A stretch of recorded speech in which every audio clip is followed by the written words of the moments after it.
it is Kristi, it is Sunday, and it is time for Weekend Winters, and I am still setting up, as you can see. Hey, you can see me. I'm getting my things ready. I'm just running late today. I hope you guys are doing well. Yeah, what else? What's going on? I had my COVID shot. Was wiped out for part of the week. I don't know if I'm not ill, but I still feel a little bit tired, and I'm not entirely sure if that's just me being lazy or if that's some sort of. I'm really wrinkly. Tuck it in a bit. Yes, and so I'm a bit low energy today. Apologies. But you know, I'm well enough to be on camera, so let's get going with it. And I really need to like sort out the lighting in my room. This is getting so hi. Let's say hi to people here as I'm still literally setting up my OBS studio. But Lonely Wolf, hello, Professor Wright. Is that how you say it? In the chat, Sib Wolf, hello, Po Mama, hello there, Nil Magnifico. Everyone who stopped by, I do appreciate your time, and I appreciate you guys being here. All right, so last time we talked about, like say I talked at you, but we looked at the basics of ways that we can know about the world, where we're talking about the book Philosophy of, of course I left it in the other room. Damn it!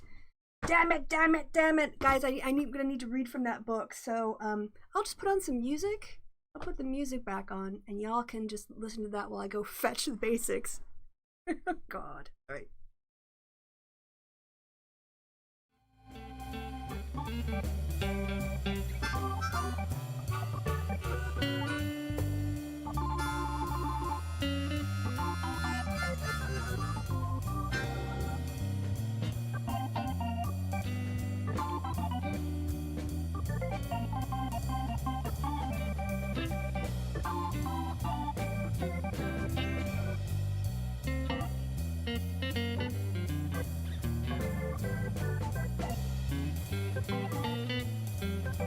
And I'm back. Okay, so excited. Get to see my big butt. I wasn't planning on being shown in my sweatpants. So nice. Nice. This is what happens when I act like an incompetent idiot. Actually, it's just things just require a lot of effort today. Everything requires more effort than I. All right, let's do. So last time we talked about basically the some of the basics, and we're really focusing on. Sorry, again, just things taking so much effort. I'm trying to set something up in Windows as being. So, we kind of talked about the basics of empiricism. We talked a bit about positivism as well, its approach, which is empirical in nature, but has a kind of different perspective on social knowledge and things. So let me get my notes, because that's easier. I don't really like to riff. Honestly, actually, what I just want to do is not do this show. Like, I have just no energy. But onwards and upwards. Okay.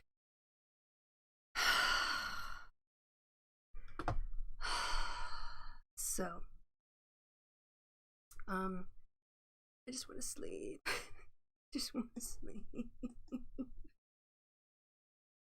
Monday's a holiday. Actually to Monday I have to work on my day off.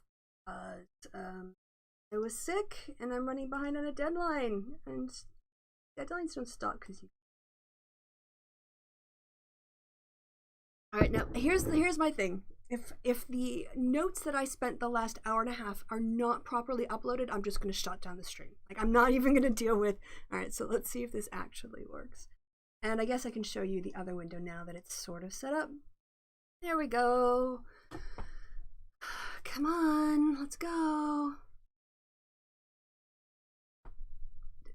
For some reason I'm also warm. Who else is in here today? I'm trying to see. Because I only have the top chat up. I'll have to switch that to the live chat while these slides get pulled. Lucky Wanderer. Hiya, how you doing? Okay. Loading. Oh, can you guys not see this? What happened to my me? I put it up here, but I never changed it. I was like, why can't you guys see me? It's because I just can't even do the basics today. I can't even do the basics.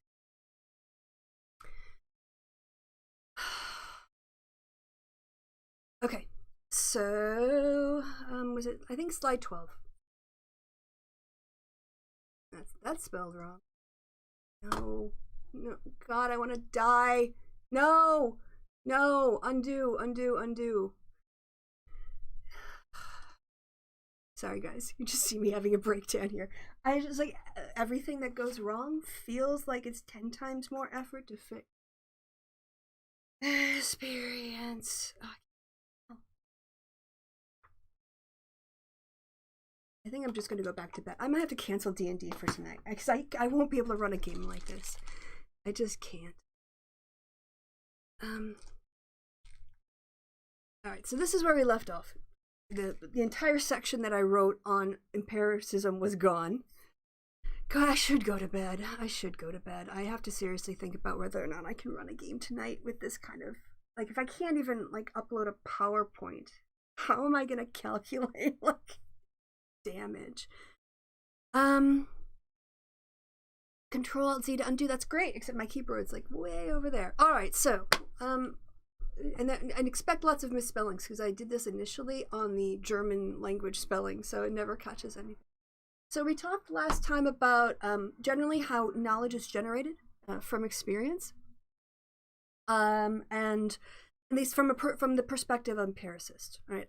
That the idea of sensory information and especially observation in empiricism is especially important as a way to it's an approach to understanding or to a perspective on how we can know about the world, right? And it's often contrasted, or historically it was in the same time period as the rationalist, who talked about the human mind's ability to reason, for example, like things with mathematics or logic, and that people can derive knowledge by thinking about them. Whereas a more purely empiricist point of view would say, actually, where we get our knowledge is from the world, sensory information. So, and also we should acknowledge all scientific inquiries are empirical in nature. Like all of social sciences, natural sciences, even the study of the social. Like, I don't consider qualitative research scientific. It's got its own merits in terms of theory generation. It's vital, in fact, for theory. But it's empirical. Like, one of the things that I feel needs to be there needs to be more emphasis on when it comes to critical race theory, is that it is empirically driven. Critical race theory is entirely, it is grounded in observation and in its attempt to, don't send me links, sorry, this might help you, okay, I'll look. What was I saying? It was something about critical race theory, yes. Yeah, I have to, like, really stay focused on one idea at a time. So critical race theory comes from observation. People looked at the world and they observed racial differences, and it's grounded in legal studies, so it comes from that perspective. But what they're doing is what any theory tries to do. It's a plausible account of what we observe, like what caused the things that we're now observing, and so all of the study of the social is empirical. All it did was open up my creator. No, I can't do that. Sorry. Right, so we're gonna so I don't want to diss empiricism. I am an empiricist. However, you can't just sort of like, oh, empiricism is good and you don't have to question it. You don't have to think about it. You don't have to reflect on it, or even use it, some of the claims that you make more tentatively, or at least acknowledge that if you think about things a little bit more deeply, it's not as simplified as it might appear to be on the first go. Sorry, my soundboard, or my sound filter here. Right, so we're going to now look at chapter 2 of... Ooh, that's hard to see with the light on it, ain't it? So it's philosophy of social science, the philosophical social thought. And in chapter 2, I'm probably going to end up reading a bit more of this because, honestly, I don't trust my brain to correctly interpret things today. Today's hard, and so sometimes it's just easier to say what the authors think. But I'll try to summarize the main points as we go through. Now, I didn't get all the way through chapter 2, there were about 3 pages at the end that dealt with positivism, and in particular. And so go back to this section. So they go 2 ways to criticize positivism, and then some problems of empiricism, and then at the end they've got some problems of positivism. And I just felt like the empiricism stuff was pretty dense, so I didn't get through it. So this is where we'll pick up next time. You see that? Yeah. All right. I mean, not see that the words, just see that I'm doing it. You can see there's a book in my hand. So they start off the chapter saying that so in the previous chapter, because a lot of times you want to make connections between chapters as a writer, and you want to like tell them what you're going to tell them what you told them, but also there is that reminding people where this information fits in the body. My troll of sending Bram's lullaby. Aww, oh, that was so sweet, Lucky Wanderer. Lullaby. Lovely. Autoethnography. Yeah, I have to say, I understand the purpose of autoethnography, but I did hear of a pretty BS PhD. Now this is a telling of a retelling, so you know.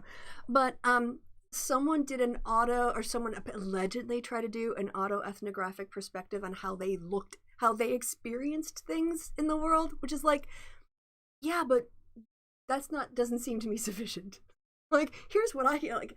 But I do think autoethnographical ethnographical works can be very valuable contributions. Absolutely. You just can't be like a PhD student sitting in a university thinking that your experience is somehow like worthy of analyzing yourself is worthy of a doctoral degree. But again, that might be a mischaracterization of a repeated rumor from somebody else. So one of the things that we can say about the empiricist approach is that obviously it centers experience as the primary form of knowledge production. However, experience alone is not enough to explain how we know things. By focusing very narrowly on on that sort of idea of where humans come into contact with the material world and calling that experience, and this won't be unfamiliar to people who've listened to me bang on about the role of minds in organizing the world, but this is where it comes in. Like, there is the way that our brains predispose us to perceive the world in a certain way, whether or not the world is like that, right? So we experience things in a very specific way as a product of how our brains work. And then there's the role of language, which, language is not like biology. There are common biological structures in the brain regardless of who or where you are in the world, and yet those structures will produce similar outcomes because of the similarity in the genetic structure. So that is something that maybe you say can be more universalized in terms of how we understand our experiences, but language is the medium through which those experiences are given context and meaning. And those context and meanings are never separate from the other cultural context and meanings that they are located within. And that's not just to say it's not reliable or anything. It's just saying you have to understand the way that the language that you use, necessarily rules some things in and some things out. And therefore you can't look at language as a neutral tool that you simply use to describe the world, as if you have no responsibility or no need to consider the implications of what categories are made visible in your language, or which concepts are completely invisible because of their lacking a language. So an example of this, I would say, is if we'll look at a text, we won't look at something scientific, we'll look at something I think more directly conceptual, right? But within the Hebrew scriptures, there is the idea that women can be sexually violated. And we're going to go with it assumes a gender binary, right? So we're also going to acknowledge that. So it imposes a gender binary on its population, necessarily excluding or forcing into a wrong category, shall we say, people who don't fit that, right? But it imposes a sort of a a gender binary as a normative thing without really being reflective. But so we have this idea, and of course it's patriarchal, right? So we're getting values in here, and values underpin what words are created, right? So you have the idea of women being capable of being sexually violated, and you also have this prohibition against homosexual sex. But there's no category here for male victims, so you say cis male victims of sexual violence, either by women or by men.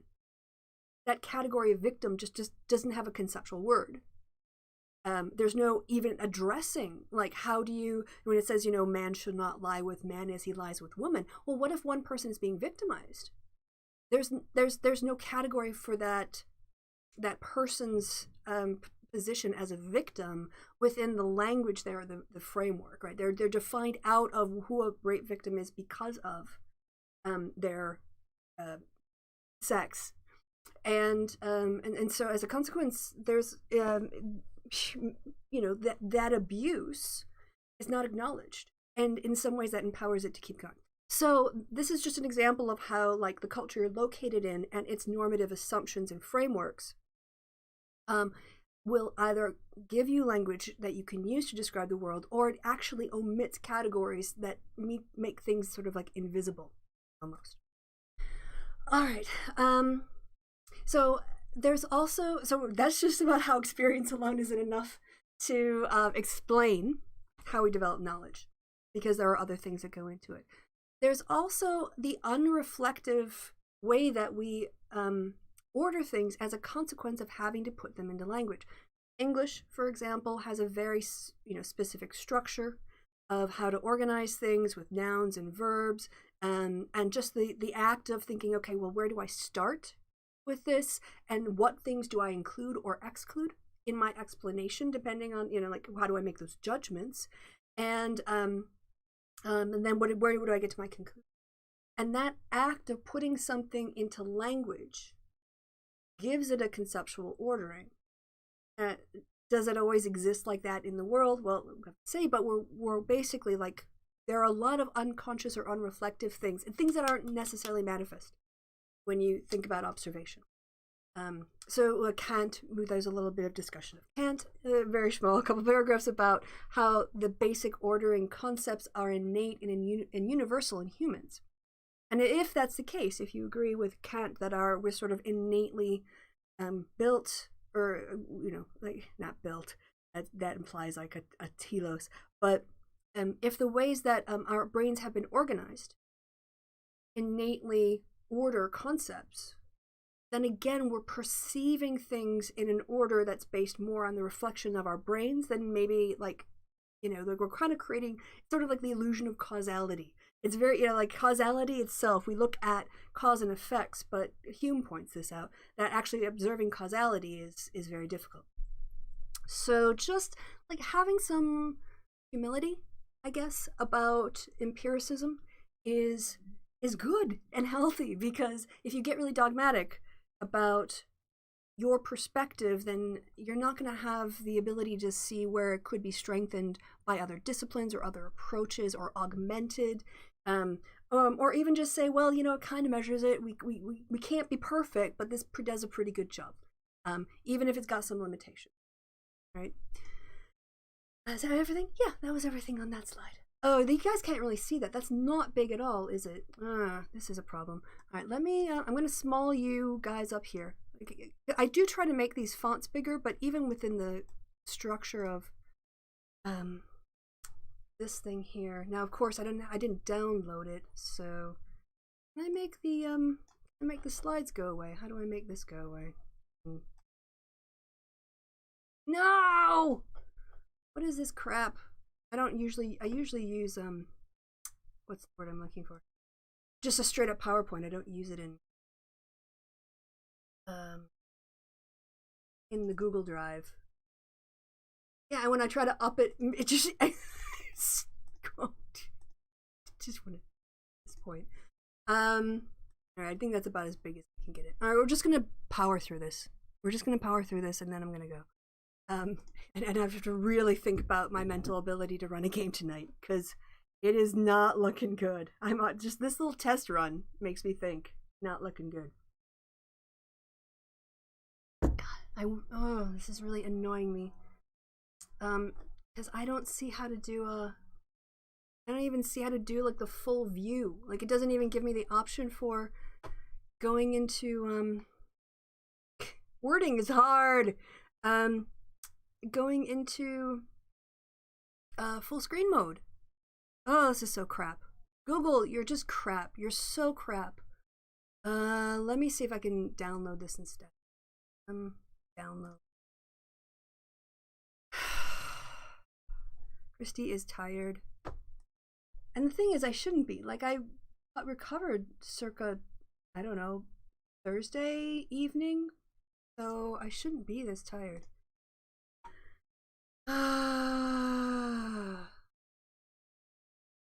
What are you guys saying in the chat? I can't even see you anymore. I'm gonna go full board. Yeah, we're gonna go full board. I like all forms of research. Oh, that was what I did. I liked Otiosection? I don't know what that is. The theory of slicing soup. Oh, I've got the sillies in the chats today. As long as it's not Gwyneth Paltrow. Or you just want to slice soup. So certainly if you want to slice soup, all you have to do is freeze it and cut it, right? Thank you guys. I think I push myself more than you do because I have a level of expectation of myself that you guys don't. I don't want to disappoint you or let you down. All right, let's get big. Let's do slideshow. All right, from current slide. Oh God, that was a mistake. How many mistakes can Kristi make in a single video? All right, now you can see some of the words, and I can't see the screen at all because it's got it on 2. All right, okay, I see the problem here. I see where I'm too big now. I is too big. I is too big. There we go. Now I is small. All right, so we've learned all this, right? We got this. Let's move on. Don't want to. I don't want to say beat a dead horse. It just seems so cruel, actually. Beat the proverbial. No, I don't even want to say that. Okay. So, some of the problems of empiricism is that empiricism can't be, well, if you try to be as pure and say we always have to look at every single thing and anything that we can't directly observe, we can't look at. This makes our lives as scientists really, really, really super hard. So here is an example from the natural sciences. You have people who inferred the existence of dark matter, not from directly observing dark matter itself, but from observing the indirect effects of it, or the effects of it. It's not indirect, the effects of it, rather than the thing in itself. Can't really observe. I don't know that we can observe dark matter, but we can observe its effects. However, if you're going with a really strict empiricist perspective, this provides some problems because it's about observation. Another way that we can think about the problems of taking a very strict empiricist approach, according to the authors of the book, is that you can't. There are things that are indirect or latent that can't be directly observed, and that's kind of like the dark matter thing. But I'm thinking more like, well, from a social science point of view, worker alienation. Right? You can't observe alienation, you can't weigh it, you can't put it into a test tube. And so, generally, as much as empiricists go, oh, I've got to be able to observe it, the honest truth is we can't always observe everything, and we know it. And sometimes we have to be, look at indirect things or latent things, and we can't always directly what we think is making the change. So, if every statement of experience is, now some of these things, I'm going to be honest, are kind of like quibbly, shall we say, or maybe they're more philosophical and less practical in nature, and because even though I find some philosophical questions interesting, unless I see, like, some things are just philosophically interesting and I need to keep them in mind. And then other ones really present a challenge to our practice. And I tend to care a bit more about the ones that challenge our practice because we need to accommodate those in our method. So they say another, and this one is like, I kind of think is a quibbly one. If every statement of experience at the same time is, if every statement of experience is at the same time an interpretation, then every factual statement is open to reinterpretation.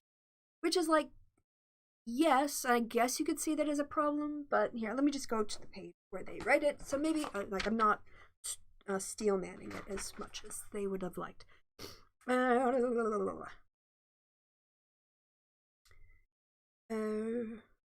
Page 32.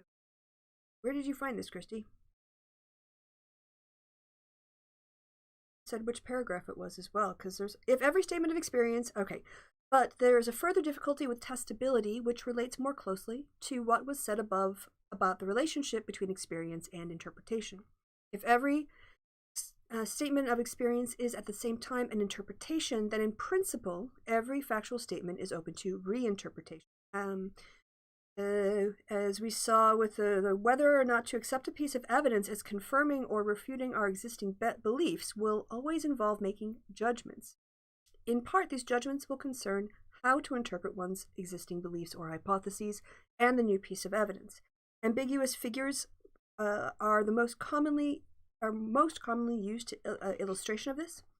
And the pattern in Figure 1, the famous duck rabbit, can be seen either as the head of a duck or as the head of a rabbit. In such cases as this, the same pattern of markings on paper are interpreted in radically different ways by different observers, and by the same observer at different times. The possibility of different interpretations of the same body of evidence raises serious problems for the empiricist account of scientific practice. Apparently, conflicting evidence can always be rendered consistent with a favorite hypothesis by reinterpreting either the hypothesis or the new evidence. Though such conventionalist tactics tend to be disapproved of by empiricists, that's true, it is hard to show how they are never justified. But the most important problem posed by ambiguity and interpretation is at the level of rivalry between major theoretical orientations. So, for example, in the controversy between the proponents of Darwinian evolutionary theory and its theologically oriented opponents, fossil evidence which favored the view that there was historical change in organic forms was contested as a temptation laid by the devil. The remarkable adaptations of organisms, blah, blah, blah, blah, blah. I guess, I know that they're doing natural sciences here. Oh, by the way, they do the picture of the duck rabbit. Here, so let me... That's way too bright, isn't it? I think that'll be better. Yeah, that's better. All right, so this is the duck rabbit.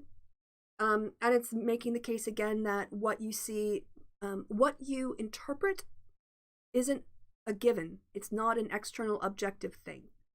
You might see the same image and interpret it differently. That reminds me, I'm gonna order one of those like portrait studio rings. Maybe by next week I'll have a better lighting setup now. And I'm super excited too because I completely organized my setup here. I got a new console, and so I'm more organized, and that made me. I'm just trying to be positive. All right. All right. So yes, getting back to the rival theories. I think it's easier for me as a social scientist rather than because I don't give credence to creationists. Like I wouldn't put creationists in a book. I wouldn't even mention them in a book about science other than to say that they're not science. So I think a better example here is looking at how a capitalist perspective can take a set of data, right, or data, and apply its perspective, its theoretical accounts, and do its analysis. Whereas like a Marxist critique of the financial crisis, let's say both of them were two researchers were going to look at it, they can go to the same data sets. And they can select different variables, and they can run models based on their theoretical accounts. And if they've done their work correctly, the theory isn't the thing that's going to determine which one is right, right? I mean, if they both do the right, if they adhere to the methods, they're basically just both contributing different perspectives to the same phenomenon, which is very different from like creationists versus scientists. Creationists aren't scientists, and they are propagandists. So your rival theory will so rival theories have their own internal consistencies and have their own ways of interpreting things. Yeah, I absolutely, yes, it's creation. There is no creations. There's creationist propaganda. Right. So that's now moving on. So again, these aren't like to undermine empiricism or say that it's not useful. It's just not perfect. And so, like, I think, truth claims, because you're like, oh, well, we observe it in science, therefore it's true. I'm like, well, it might be a fact, but truth is a slightly higher standard. Yeah, I had a really weird conversation with this guy who was trying to attack critical race theory. And he just kept insisting, we fundamentally got down to this debate about ontology. And he said that reality is truth. Like matter is truth. And I'm like, matter, but truth is a value judgment. Like, it's something being itself and like accurate in the fact that it is what it is isn't truth, because there isn't a contrasting false to compare it with. So truth exists in minds. It doesn't exist in matter. And he just said, whatever exists is the truth. And I'm just like, I don't even understand how that, like, without minds, without brains to perceive things, this is it, like, truth and falsity are values that we ascribe to things that correspond to or map onto. There's a whole debate about what truth is in philosophy, but it's a process. It's not a state. And I guess he basically wants to say, I think the thing is, he wants to have concepts without minds. And I'm like, I don't understand. Like, that makes no sense to me. All right, so, all right, next slide. Theoretical entities. Strict empiricism would rule out anything which cannot be directly observed, but we generally loosen observation requirements to indirect or latent observations. But of course, now you're a little bit farther from that scientific ideal, which if you acknowledge and go, yeah, trade-off, nothing's perfect, at least you're being honest. So we are now about theories. Is it theories in explanation? I guess it is. All right. So theories are invented as plausible answers to questions posed by reflecting on already acquired observational generalizations. And this is why critical race theory is a theory. Again, I'm talking about CRT a lot today because I've been interacting, and there's a lot of right-wing white men who think they know stuff that they don't know. And they raise objections like, CRT says that it explains all of the outcome, like, where? And then, like, here it says it's primary, racism is primarily responsible for racial differences in outcomes. And like, primary isn't all, is it? Oh, now you're doing semantics. Like, no, that's how words work. Anyway, sorry, I'm just rehashing these silly Twitter debates I'm having.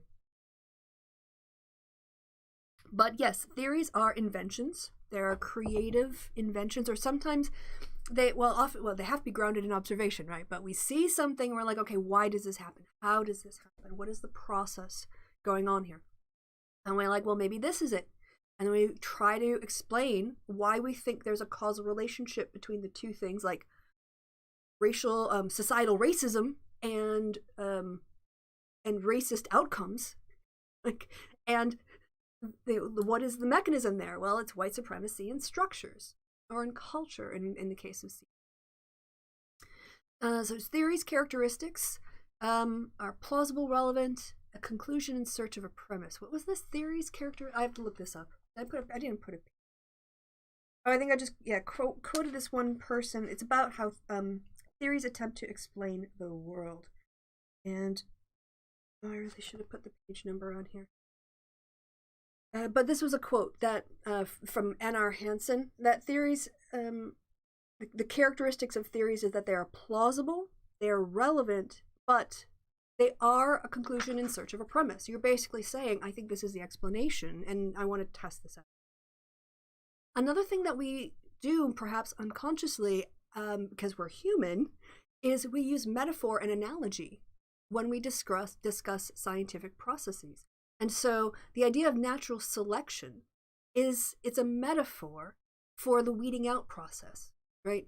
But the word selection itself carries some linguistic baggage that doesn't necessarily exist in nature, right? So this use of metaphor and analogy, while helpful to get people to understand a process, also is, it's not a purely scientific way of thinking about things. And also this idea of scientific creativity, of being, like creative in thinking about your theoretical connections.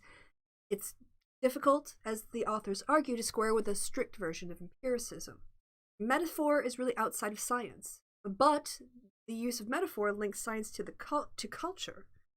And this is one of the links, that's a starting point for standpoint theory, is that we don't have like a special scientific language that is devoid of metaphor, analogy, poetic license, and anything like that. We're working within that culture, and therefore that culture has values and norms and perspectives and limitations. And that is going to shape what can be said and done. All right. How we doing? We're getting through it. What are some other problems here? We've got, different types of theoretical explanations. There's a function, so the next section talks about different ways we can use the concept of explanation to account for things we see in the world. So the first category they provide is functional explanation. And functional explanations attempt to answer questions about relationships between elements or parts and wholes. How do things function together? What is the how? Or I guess. Historical narrative is how a phenomenon came into being. This is distinct from how it sustains itself. So, like a historical narrative might be like the process of the Big Bang to getting to the state of the universe we currently know. Right? It's a construction of a historical narrative. And then the final category that they give is the hypothetico-deductive. And here you begin with observation, and then you proceed to investigate causal relations. I'm going to be honest, I don't do a lot of historical narrative. I've never, I don't think, done historical narrative work because it requires either aggregate level data or panel data. And I tend to work with more cross-sectional data than looking at how people change their minds over time. But these are ways to think about the tools we have available to account for the world. We can say how things function, we can say how they came into being, or we can try to just really focus on causal relationships between phenomena. Hey. How was Eurovision, by the way? Hey, maybe I can put you guys here in the corner. I didn't realize it was Eurovision until I saw people posting about Eurovision. I know I completely missed it because, again, COVID vaccine. All right. So what are some of the issues here? Well, another criticism, what are other issues, I should say? Another criticism that you could level at empiricism is that a lot of theories use ideal types rather than the actual thing, right?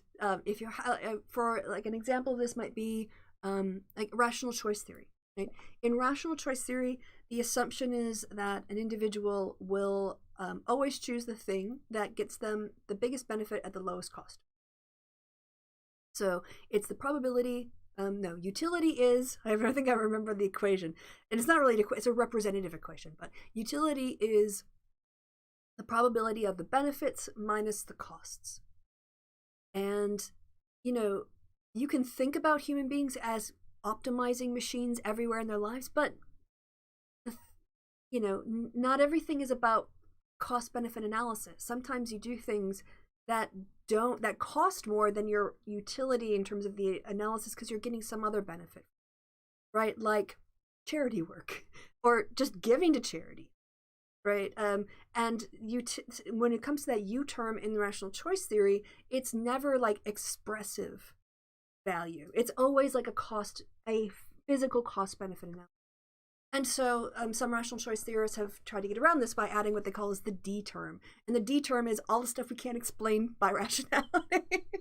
That's my take on it. And I personally prefer a really pure form of rational choice theory because it's a great way to contrast what we can account for with rational choice theory in, let's say, partisan identification Like, how many people join a party because there's some cost-benefit analysis in terms of their monetary value? Right? It's probably not the case. So then we can exclude that as an account and look at other accounts. So again, one of the things that I'm going to go off on a rant here just because my stream of consciousness today, but I continually run into people who say, well, critical race theory doesn't take into account like class problems, and critical race theory doesn't take into account other structural issues, and critical race theory doesn't take into account, like, it's not supposed to. It's not a theory of everything. There's class analysis for that kind of stuff. There's feminist analysis for that kind of stuff. But what they want to do is just like push the racism out of critical race theory and be like, no, you need to be like an economic theory and a feminist theory, and you need to look at like cultural significance. And no. It also made me realize something very different about the social sciences and the natural science. And that is that in the natural sciences, they're looking for a unified theory of everything. They're looking for like one mega, God underlying mathematical structure that will connect all of these disparate pieces, that will make quantum line up with atomic, and will allow them to like, analyze the universe in like before the Big Bang to that might not. But my point is, their fundamental assumption is that all this stuff has a structure underlying it, and we can get to it. And if we get to it, then we'll understand how all of the pieces connect. And in the social sciences, we're not looking for a unified theory of everything. We need multiple competing theories, because for different effects, for different phenomenon, different theories will account for things better. If you're looking at, things that make someone super likely to be a victim of domestic violence, yeah, there's going to be some class analysis in there, and there's going to be some, like maybe some racism stuff in there in terms of like access to services or cultural issues. Not racist, like ethnicity, or let's say not ethnicity, religious background, right? Religious fundamentalists, I swear to God, there's more violence against, families and people in relationships tolerated in that group than in a secular group. That's me speculating. But let's say, but feminist critique or feminist approaches are going to provide the most explanation in this case, because like women, all women, are more likely to be the victim of domestic violence. And why is that? That's because of patriarchy. So it just bothers me so much when people's critique of critical race theory is that it is narrowly focused on a very specific causal relationship. Like, yeah, that's what theories do. That's what a theory is. It's a narrow causal, it's like a narrow explanation. It doesn't try to account for the whole world. Did you read Popper? Do you know about the problems with Adler and Marx? It's that they tried to explain, or that Marxists or Adlerians or Freudians thought they could explain everything with their concepts. And because they used it for everything, they're not explaining everything. They're actually explaining nothing. So it's only when your theory doesn't work is you know the limits of its capacity to provide you with an explanation. And I wish I could get this short. I wish I could get this across to people in social media, because they don't understand it. They think the fact that that CRT is narrowly focused is a problem. It's its strength. All right. Okay, empiricism requires definitions provided to link the theory concepts with the concepts used in the description of the phenomenon to be explained, and these bridge principles. So the concepts you're using in your theory, like white supremacy and racism, right, are also used in the description of what you're explaining, racist outcomes, right? And these bridge principles can sometimes be interpreted in different ways, and those bridge principles may themselves contain substantive knowledge claims in their own right, which means you need to unpack that. And again, or in the case of critical race theory, when we talk about white supremacy operating in culture or social societal racism, we can that is the thing we kind of want to explain, right? These outcomes. And so that those knowledge claims shouldn't just be like poo-pooed, right? Understand this as well, or investigate those, or interrogate those as well. So the relationship between theoretical statements and descriptions of the observation is a controversial area. Not just given and self-evident. Let me just go to page 40 here and see what the author said, so I'd make sure I'm not misinterpreting, or them, I should say. Where is it? In general, the relationship between theoretical statements and descriptions of the observations the theories are attempting to explain is a controversial area in the philosophy of science. What is at stake is the relationship between different levels of analysis, and therefore the status of the different disciplinary specialisms which focus on each level. Empiricists tend, as we have seen, to be resistant to any scientific theorizing which gets very far away from what can be directly observed. Thus, they are committed to a rather flat ontology. Actually, I think I get to this, because I think this is a really, really important and good point from the authors about this idea of a very flat ontology. I think it's quite accurate, actually. And this is why it is this sort of like lack, this flatness is why I'm a big proponent of mixed methods and approach to fill this out with experimentation and with qualitative. But getting ahead of no, wrong page. My page is flipped while I wasn't looking. Thus, they are committed to a rather flat ontology in which the world consists essentially of the sorts of things and patterns which can be observed. So, if you can't observe it in this, perspective, it doesn't exist. But that's not necessarily the case, right? That's when we get away from, direct observation and we get to ideal types, we get to indirect measures or latent. In opposition to this tendency of thought are various sorts of realists who are prepared to accept that one of the achievements of science is to discover whole categories of entities and processes not available to ordinary observation. We will return to the topic later in Chapter 8, but for now it is worth making a distinction between two sets of realists. I think I'm just going to read this out because this is kind of some heavy stuff. The first sort sees scientific explanation as moving away from, always from the macro, the micro. Things are to be explained in terms of their parts, in terms of the parts of which they are made, and the parts in terms of their parts, and so on. This suggests that there might be an ultimate stopping point where we get to the most fundamental particles and the laws governing their behavior. In principle, the behavior of all the higher level complexities and organizations would be explicable in terms of these basic buildings of the universe. This kind of scientific metaphysics, sometimes called physicalism, is an example of reductionism, the attempt to reduce phenomenon of belonging to different levels of a single fundamental level. An attempt to reduce phenomenon of belonging to different levels to a single fundamental level. However, another sort of realism can accept that science does indeed reveal ever more fundamental layers in the physical structure of the world. But once this has been done, it does not follow that everything about the higher levels of organization can be explained in terms of the lower. On this view, each level has its own particular features and can be studied to some extent independently of the theories about the levels above or below it. So, for example, it might be argued that chemists can get a long way in studying the ratios in which different elements combine to form compounds, and the properties which result without referring much or at all to molecular or atomic theory. Similarly, students of animal behavior can develop their science without knowing much or anything about the ways in which genetics are involved in the regulation of behavior. One way of grounding this claim for the relative autonomy of the different sciences is to argue for the existence of emergent properties or powers, which are possessed by higher-level organizations, but are not deducible from the lower. So, for example, birds indulge in courtship behavior, make nests, and lay eggs. Theories about their genetic constitution may play a part in our explanations of how and why they do this, but genes themselves don't court, mate, or nest.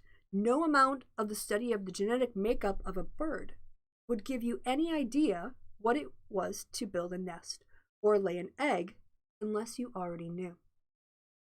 Such arguments are used to maintain anti-reductionist forms of realism, which respect the specificity of each level. The dispute between reductionists and anti-reductionists' approaches to the relationship between the levels is of great importance to the social sciences. It separates sociological realists, such as Durkheim and Marx, from individualists, such as Weber.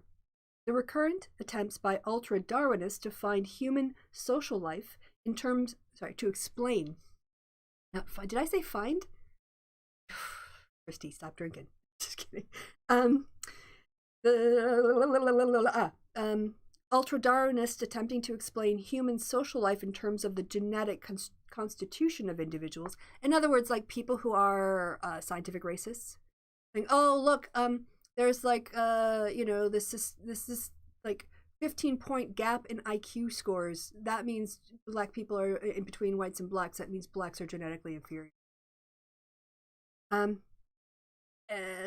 versions of reductionism designed to replace the social science disciplines altogether? I think that's King Crocoduck. Actually, I think what they're done. Do they know King Crocoduck? These guys, these two sociologists? I don't think so. All right, and then the last one they talk about is the one further feature of theories can be illustrated by the hypothetico-deductive model. This is that the potential scope of the theoretical statements is far wider than the specific pattern of observations they are designed to explain. In our example, a whole series of patterns can be predicted from the statements which make up the kinetic theory. For empiricists, the explanatory power of the theory is a matter of the range of such predictions which can be deduced from it, and the theory is confirmed to the extent that these predictions be true. I think we're getting pretty close to the end here. For your Sunday morning nerd on that we're doing. Realists first see scientific explanation as moving from the macro to the micro, and second sees layers of the physical structures but does not assume. Oh, so many typos when I type without my spell checker about the higher can be. Yeah, so we did this already. And yes, did that one too. Look at us. All right, explanation and prediction. I think I just said page 42 because this is way too important. So I'm just I might switch. Here, yeah, you're just gonna see me reading. I'll just be big here in the corner. All right, so we're gonna talk about this explanation and prediction. This takes us on to the question of the relationship between theoretical explanation and prediction. As we saw in chapter 2, the symmetry of the explanation and prediction is a tenet of the empiricist science.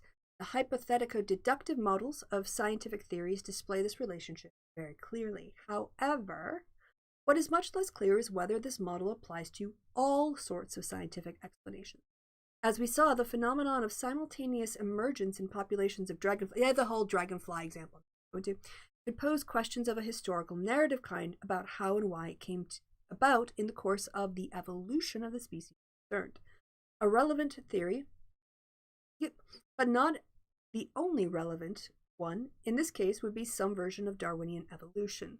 Darwin's specific achievement was to arrive at a plausible hypothesis about the mechanism which brought together organic changes in the direction of closer adaptation of organisms to their environment. That's a very nice way of saying it. Very clean. To simplify somewhat his theory, we're not going to go over his theory, but he has 4 propositions, appropriately formally stated, and combined with the assumption that the environment remains stable in the relevant respects, yields the conclusion that those variations which confer enhanced survival and reproductive chances on their bearers will become progressively more common in the population over a series of generations. Given the changes, blah, blah, blah, blah, blah. All right. Now, you guys know the theory of evolution. I'm not going to go through it all here. Skip this bit. So, there are several reasons why Darwin's theory cannot be used to predict the formation of a particular new species.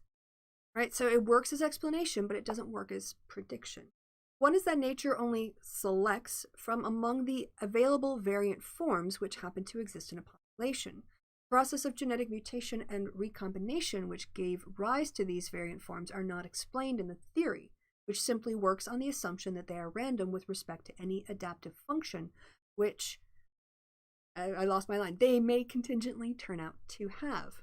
Another reason is that the theory has nothing to tell us about the precise environmental pressures and affordances which may be operating on any particular population at any particular time. In several places, Darwin emphasized the immense diversity of ways in which the survival chances are affected by environmental pressures, referring to the face of nature as like 100,000 wedges. He noted that almost nothing was known about this complexity in particular cases. So, in the case of Darwinian evolution, applying the theory to explain to the explanation of a particular case is not merely a matter of applying a law to the description of existing initial conditions and deducing the phenomenon to be explained. In fact, all the theory does is to provide some heuristic indications to guide substantive research toward an adequate historical narrative in each case. In part, this much more modest but still indispensable role for theory in what might be called historical sciences is a consequence of the fact that the mechanism specified by the theory, in this case natural selection, is only one of a number of mechanisms.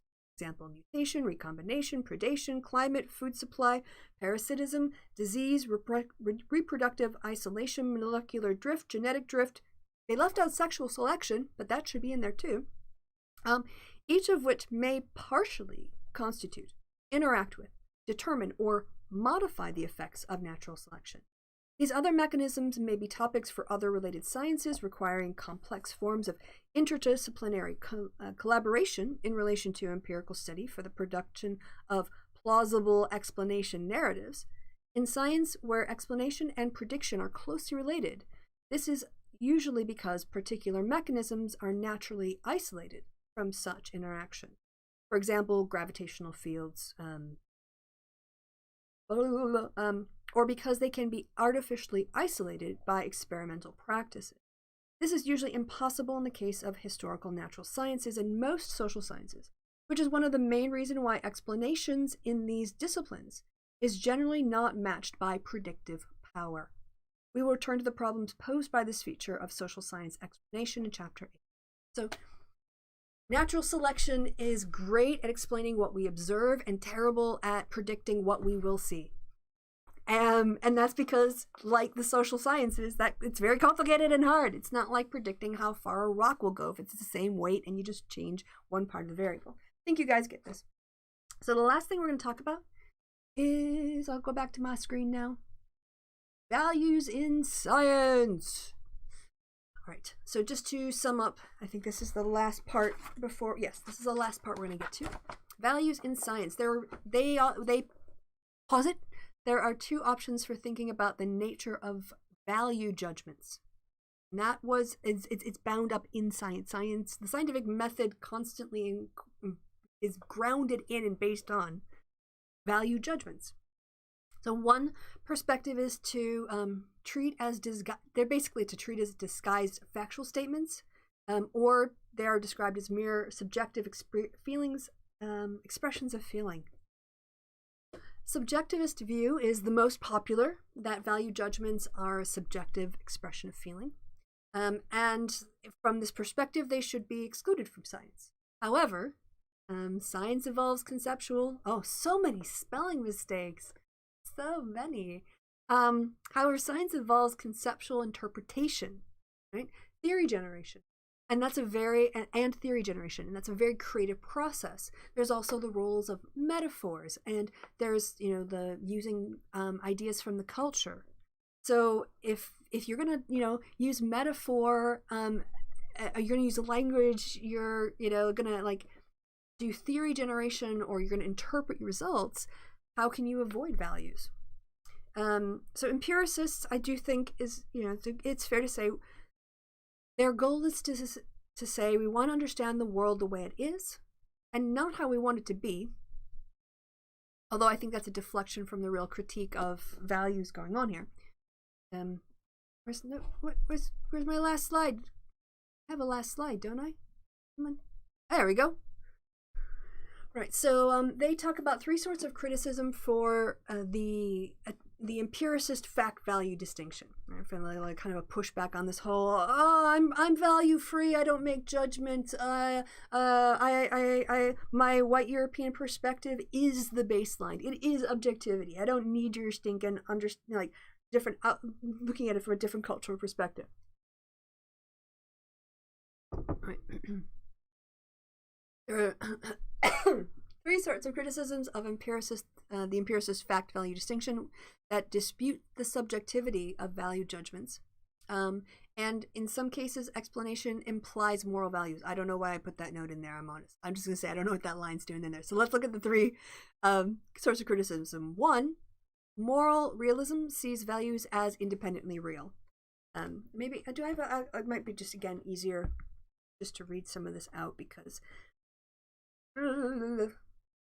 I don't want to say I struggled with it, but I felt as I was making my notes that there's just a lot. Obviously, when you reduce down like an entire chapter to a few slides, you're gonna lose some of the nuance in there. So, all right.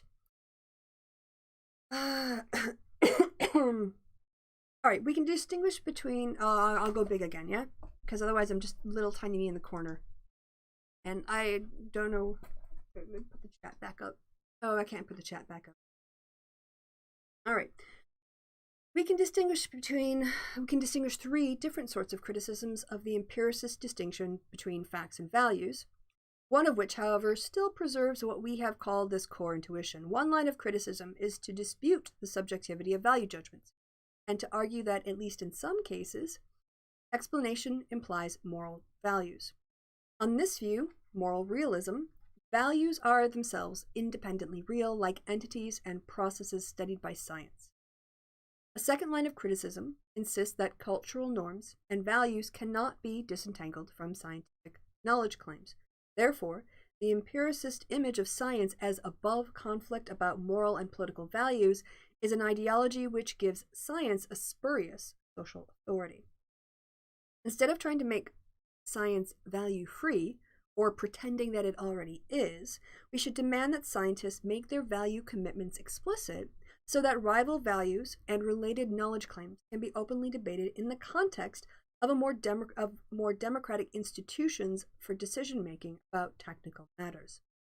Third line of criticism, which, unlike the first two, still preserves the core intuition of empiricism, recognizes that the view of science as the pursuit of objective knowledge about the world itself implies a value commitment, namely, not to misrepresent the results of experiments, to give serious consideration to arguments against one's own views, no matter what the status of the person who advocates them, to abandon one's prejudices when it becomes clear that when it becomes clear that no, it actually says that. Here. When it becomes clear that is what they are. I mean, maybe there's supposed to be two that's there. That was just very confusing. And so on. At a deeper level, many scientists are motivated by respect for and wonderment at the integrity, otherness, and intrinsic beauty of the objects of their investigation. This is a dimension of scientific culture which is often missed in much of the social scientific literature on science, but, as we will see in Chapter 4, it emphasized in some feminist approaches to science. On this third view, then, it is argued against empiricism that values are intrinsically and indispensably involved in science. However, a distinction can still be made between those norms and values which are necessary to and supportive of science, considered as practice which aims at the production of objective knowledge of its subject matter, and those values which either are obstructive in this aim or are simply and relevant. In the case of Darwin, for example, he was inspired by his student days by the harmonious vision of nature portrayed in the work of the theologian. I'm not going to go into this. All right. Okay. So, of course, this distinction between those values which are intrinsic to scientific practice and those which are not is a controversial one, and it is very much an open question whether it can be applied in a defensible way when we come to consider the role of value commitments in the human sciences. So, the last bit's going to be further problems of positivism, but we're going to wait for that until next week because I is tired. All right, so I feel that was not enjoyable because you could feel my effort. I feel that. I feel like I've sort of like let the work show, like I didn't make it look effortless, but blah blah blah. I'm gonna change the thing here, see what you guys are saying in the chat. Blow that up. Boo boo boo. All right, and then I'll just move this over. Oh no, I have to make my other bigger. I'll make my other picture. And we'll just have a look at the chat, see what you guys have been saying since I blanked you. I took you off screen, and see what insights you all have, and then I'll let you get on with your day. Okay, what do we got? There is no theory of everything. Life's too complicated, and there's no panacea. Yep, yeah. I'm like, oh, I can't like, oh, but PCRT doesn't bring in class analysis, and it doesn't take, like, yeah, that's a control variable. Class is a control variable. When class is the theoretical variable of interest, then ethnicity is a control variable or an interaction variable. However you want to do it, but you know what? You don't bung in every single variable that you think might. Well, I mean, okay, if you want to predict something, theory doesn't matter. If the goal of your analysis is to just be able to predict with accuracy, you're just going to add whatever variables get you to the best predictor. Theory doesn't matter. But if you understand the causal relationship between phenomenon, then you have to have a theory. And it can only be like one thing at a time. I mean, you guys, if you're on my channel and you've listened to me, you know this. But there's a lot of people who don't because, I mean, one, there's a lack of scientific literacy, just generally. And then people who come from the natural sciences have a really, twisted view of how the social sciences are supposed to work. They just like do a 1-to-1, and you guys are here because you find it nerdily interesting. The challenges to create knowledge. What does it mean? Like, what are the limitations? What are the strengths? What things can we rely on and sort of trust? And what other things you go, a little sus. Why don't we wait for some more evidence on? Did I ever read Locke? From time to time. I haven't read all of Locke. All right, let's see. Oh, you guys are talking like all kinds of natural sciences are supposed to be specific too. You can extrapolate one thing on another, but the universal theory of everything is mainly only a quantum, like a cosmology thing. I know, but I think there's a whole underlying, like if you get that underlying thing that links quants and the atomic level, and you can sort of like put chemistry in there and everything else. And I mean, yeah. All right, so this discussions. I'm so sorry that I can't contribute at all to the Eurovision. Is it Ireland that one? Or Italy? It was an I country, right? Was it Italy that won? Australia participates. Yeah, that's true. Yeah, Israel and Australia there. Stopping in as I go to pass out. All right, Neo Ripshaft. Enjoy. Sleep. Oh, I'm glad you enjoyed it, Color Connection. You can go back to the beginning if you. Yes, science is supposed to be like one small stepping stone on top of another. When it goes wrong, the whole pile collapses. But if the pile stays put, you might have something there. Yeah, or like you get out on one kind of a pile and then it collapses and you have to go back, and start over from your last solid foundation. Yes. Scientific knowledge is so, like, I consider it a really special category of knowledge. But also, like, there's so many tentative conditions that go around it. All right. Yeah, I think I have to think about what I'm gonna do for my game later on tonight. If I can just nap this through, but the thing is, like, I won't have that conversation that goes on in my head with you. So next week we're gonna talk about the problems of positivism, and I'll also give you a little preview of, because then that'll be the end of chapter 3, and we'll be moving on into chapter 4. And chapter 4, science, nature, and society, some alternatives to empiricism. So we're gonna, look at this, so exciting. We're gonna bring up some Marxism in science next time. After we get done looking at some critiques of positivism, then we're gonna look at Weber, Merton, and the sociology of science, historical epistemology, and structural Marxism. Structural Marxism. This is very important to understand the framework of critical race theory, because Marx was the one who really set the way that you do structural analysis. So, what else do we got? I think that's probably all we're gonna have time for. Revolution and relativism, from Kuhn to the Strong program. Yeah, I think probably about there. I think we're gonna get through. Let's aim to get through historical epistemology and structural Marxism. I think that those all hang together well. But when we get to revolutions and relativism from Kuhn, when we start talking about Kuhn, I think it's a slightly different thing. So we should kick that to another week. Gender and science, the feminist vision, also, after we get to Kuhn and the reflexive term, constructing nature and society. Good nerdy stuff here. And that's going to be all of chapter 4. So you can look forward to that next week. And unless something major comes up, I'm on the happy hour twice. I will be able to. I'll see you guys over on Twitch on Friday on Kevin's channel. And I'm not. There's no D&D basically this Saturday, last Saturday, next Saturday, and I might have to reschedule and just take a day. Because I've got this sort of like brain fuzz after my stuff. So thank you guys for stopping by. I hope what I said was coherent. I hope you found, some people said you found it interesting. And I'm always grateful when you guys engage with what I'm trying to communicate, because so many people need to know these things, and you guys are taking the time to learn them and think about them. And that really, really, that's why I do it. Why I brush my teeth and wash. Well, no, I don't brush my teeth just for you guys, but it's why I make an effort to get on camera, because you guys are here. You guys turn up for me, and so I want to make sure I turn up. All right. Yeah, Marxism in science. Yeah, scientific. Yeah, absolutely. All right, guys. We'll see you next time. I've been Kristi. You've been awesome. Happy Sunday, wherever it is, whenever it is you are. Be well, be healthy, stay safe, and I'll see you next time.